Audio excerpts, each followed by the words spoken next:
తిరిగి BCN news కి స్వాగతం. రాజ్యాంగ నిర్మాత డాక్టర్ బిఆర్ అంబేద్కర్ ను స్మరించుకోకుండా ఆ మహానుభావునికి ఘన నివాళి అర్పించకుండా రాజ్యాంగ దినోత్సవాన్ని జరుపుకోలేమని 3వ అదనపు జిల్లా జడ్జి మండల న్యాయ సేవా సంస్థ చైర్మన్ గా పూర్తి అదనపు బాధ్యతలు నిర్వహిస్తున్న పోక్సో కోడ్ ప్రత్యేక న్యాయమూర్తి డాక్టర్ బి లక్ష్మీనారాయణ పేర్కొన్నారు.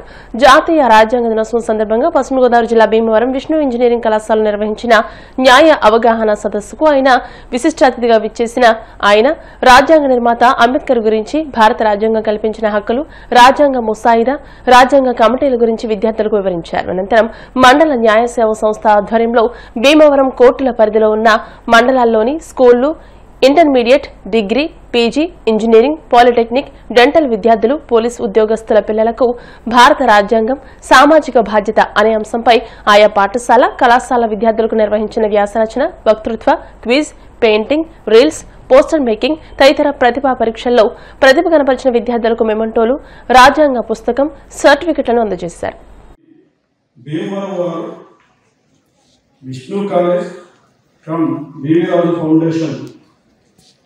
కలిపి సంయుక్తంగా నిర్వహిస్తున్నటువంటి కార్యక్రమం. ఈ కార్యక్రమం ముందుగా మేము ఆలోచన చేసినప్పుడు విద్యార్థుల్లో రాజ్యాంగం పట్ల, సామాజిక బాధ్యత పట్ల అవగాహన కలగాలని, విద్యార్థుల్లోకి వెళ్ళాలి ఏ విధంగా అన్నప్పుడు ముందుగా మేము జిల్లా విద్యాధికారిని అట్లానే సోషల్ వెల్ఫేర్ ఆఫీసర్ని పిలిచి మాట్లాడటం జరిగింది. అక్కడ సంప్రదింపులు చేసిన దగ్గర నుంచి ఈ రోజు దగ్గరికి రావడానికి చాలా మార్పులు చేసుకుంటూ దగ్గర మేము ఒక 1500 మంది పైన విద్యార్థులకి వివిధ రకాలైనటువంటి పోటీలు నిర్వహించడం, అట్లానే దగ్గర 160 మంది విద్యార్థుల్ని బహుమతులకు ఎంపిక చేయడం జరిగింది. ఇది ఏ కాలేజీలో ఆ కాలేజీకి ఆ విద్యార్థి లేదా అధ్యాపకుల దగ్గర జరిగిన దీని వెనకాల ఉండి జరిపించింది మాత్రం మండల లీగల్ సర్వీస్ అథారిటీ భీమవరం. మండల లీగల్ సర్వీస్ అథారిటీ నవంబర్ 26న కాన్స్టిట్యూషనల్ డేగా జరపాలని చెప్పి భారత ప్రభుత్వం నిర్ణయించడం జరిగింది. 2015 నవంబర్ 26 ముందు ఈ నవంబర్ 26న ఏమైనా జరుపుకోవడం జరిగిందా? 1979వ సంవత్సరం ఎల్ఎన్ సిన్హా సుప్రీంకోర్టు న్యాయవాది గారు సుప్రీంకోర్టు న్యాయమూర్తుల అడ్వకేట్స్ అసోసియేషన్ కి ఒక రిప్రజెంటేషన్ ఇవ్వడం జరిగింది. ఆ రిప్రజెంటేషన్ ని వేట్ చేసుకుని సుప్రీంకోర్టు బార్ అసోసియేషన్ వారు ఒక తీర్మానం చేసి ప్రతి సంవత్సరం నవంబర్ 26వ తారీఖున నేషనల్ లా డేగా జరపాలి అన్నటువంటి రిజర్వేషన్ ప్రకారం అది ఒక జాతీయ న్యాయ దినోత్సవంగా కేవలం న్యాయవాదులు, న్యాయమూర్తుల యొక్క పరిధిలో మాత్రమే 1979 నుంచి 2015 వరకు జరగడం జరిగింది. మరి ఆ తర్వాత అంటే ఇప్పుడు 10 సంవత్సరాల నుంచి జాతీయ యావత్తు నవంబర్ 26నే రాజ్యాంగ దినోత్సవంగా జరుపుకోవడం జరుగుతుంది. మరి ఈ రాజ్యాంగాన్ని, దాని యొక్క ప్రాముఖ్యతని ఇంతకుముందు మన యొక్క కాలేజీ వాళ్ళు ప్లే చేయడంలో కానీ, వక్తలు మాట్లాడినట్లో కానీ, పిల్లల పాటల్లో కానీ దాని ప్రాముఖ్యతని, చాలా ఔన్నత్యాన్ని కొనియాడారు. అయితే 2 సంవత్సరాల 11 నెలల 18 రోజుల కాలంలో అంటే దీన్ని రాయడానికి పట్టిందా, దీనికి ఉన్నటువంటి చరిత్ర, దీనికి ఉన్నటువంటి ప్రాముఖ్యత ఏంటనేది ఒకసారి సింహావలోకనం చేద్దాం. ఎందుకంటే డాక్టర్ బాబాసాహెబ్ అంబేద్కర్ అంటాడు, చరిత్ర తెలియదే చరిత్రని సృష్టించలేము. చరిత్ర అంటే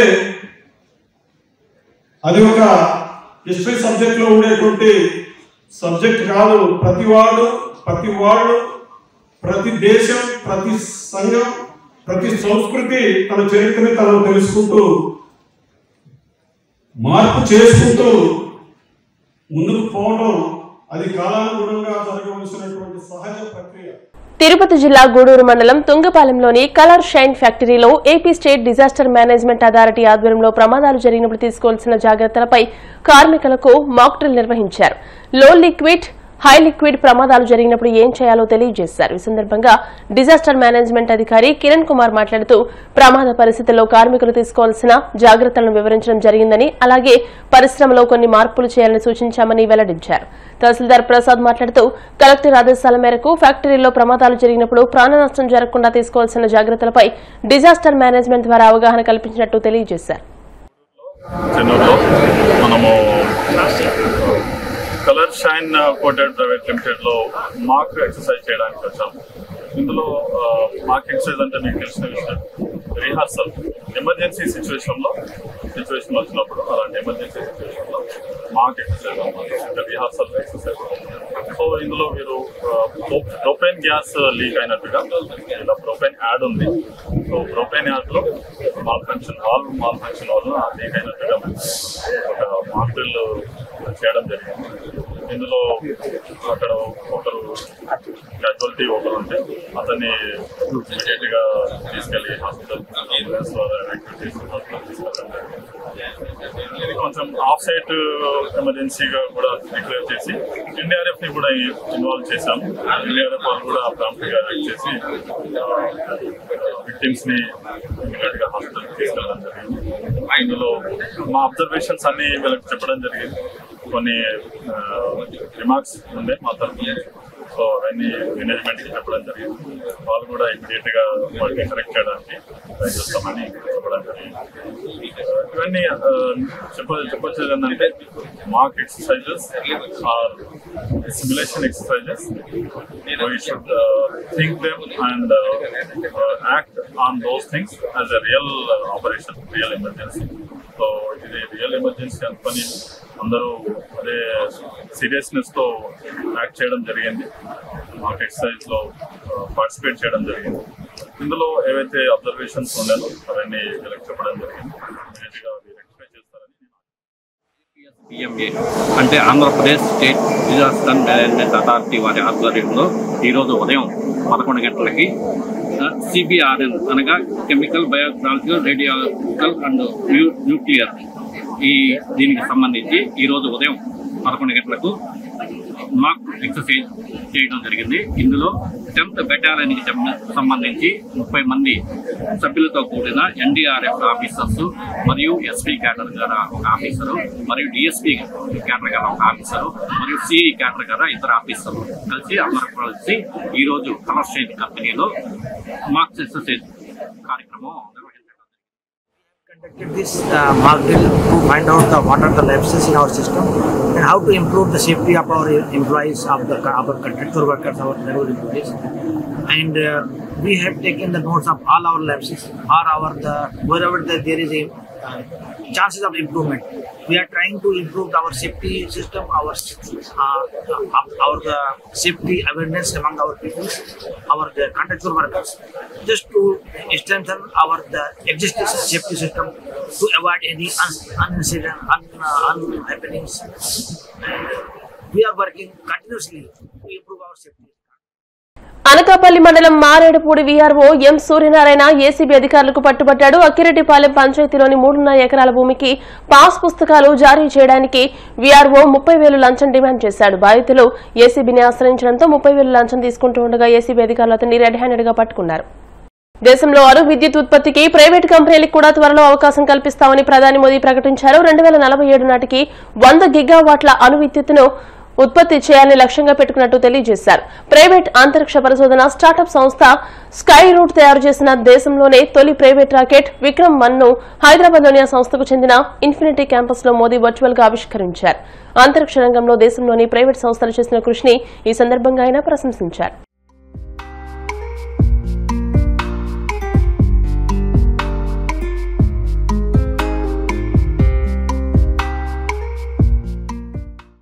आज देश स्पेस सेक्टर में एक अभूतपूर्व अवसर का साक्षी बन रहा है। आज भारत के स्पेस इकोसिस्टम में प्राइवेट सेक्टर बड़ी उड़ान भर रहा है। स्काई रूट का इन्फिनिटी कैंपस भारत की नई सोच, इनोवेशन और सबसे बड़ी बात यूथ पावर का प्रतिबिंब है। हमारी युवा शक्ति की इनोवेशन, रिस्क टेकिंग एबिलिटी और एंटरप्रेन्योरशिप आज नई बुलंदी छू रही है। और आज ये कार्यक्रम इस बात का प्रतिबिंब है कि आने वाले समय में Bharat global satellite launch ecosystem में एक लीडर बनकर उभरेगा। मैं पवन कुमार चंद्रा और नागा भर डाका को बहुत बहुत शुभकामनाएं देता हूं। आप दोनों नौजवान देश के अनेक यंग स्पेस एंटरप्रेन्योर्स, हर युवा के लिए बहुत बड़ी प्रेरणा है। आप दोनों युवाओं ने खुद पर भरोसा किया, आप रिस्क उठाने में पीछे नहीं रहे और इसका परिणाम आज पूरा देश देख रहा है। देश आप पर गौरव कर रहा है, गर्व कर रहा है। भारत की अंतरिक्ष यात्रा बहुत सीमित संसाधनों से शुरू हुई थी, लेकिन हमारी महत्वाकांक्षाएं कभी भी सीमित नहीं रही।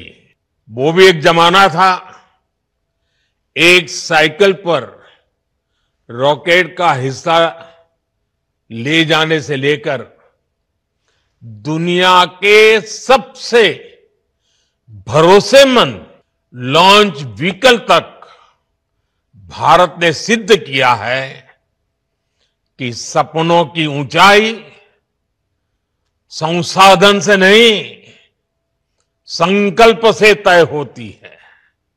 इसरो ने दशकों तक भारत की स्पेस यात्रा को नई उड़ान दी है।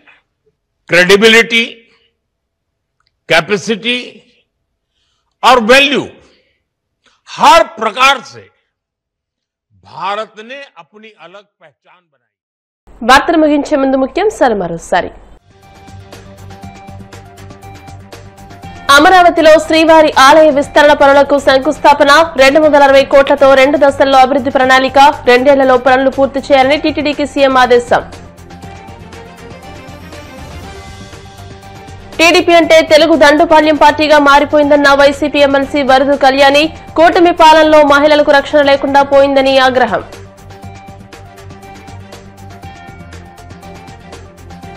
వాడపల్లి వెంకన్నాలయంలో ప్రత్యేక పూజలు. మంగళ వాయిద్యాలను మంత్రి స్వామి అమ్మవార్లకు మేల్కొల్పు సేవ. ఐశ్వర్యలక్ష్మి హోమం.